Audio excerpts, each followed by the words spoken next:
У вас же в семье все хорошо, да? Дань, ты меня слышишь? Слышу.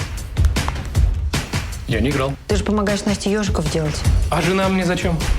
А у жены, помимо тебя, есть своя жизнь и свой интерес. Где настроен романтику? Романтика? 10 лет назад тебе романтика не нужна была. Ну, 10 лет назад и ты поинтереснее выглядела.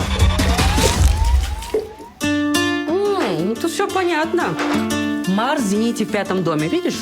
Это значит, что сейчас идеальное время для романов, интрижек и новых знакомств. Скачай приложение для знакомств One Love. Спусти пар, так сказать. Теперь ты на One Love. Готовы познакомиться с новым собой? Я Никола Джокович. До свидания. Ну, привет. Это что, я? Я Даша Петрова. Привет. Аж.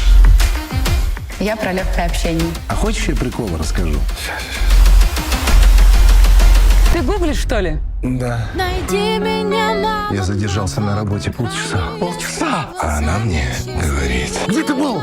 Я считаю, в отношениях нужно разговаривать. Согласен. Давай, Митрохин, не тормози. Цветочки, сердечки все отправляй, да? И записку отправь. Типа, давай увидимся, если получится. Вам доставка. Цветы нужно было отправить на адрес девушки. Что значит один и тот же адрес? Мой муж мне изменяет. У вас нет никаких доказательств, одни голословные обвинения. Ты не офигела, дорогая? А почему мы тянем? Давай встретимся. Ну, давай. У меня встреча с поставщиком. Я буду в красном платье. Я тебя узнаю. Ай! Никакого экоактивизма. А я люблю компьютерные игры. А,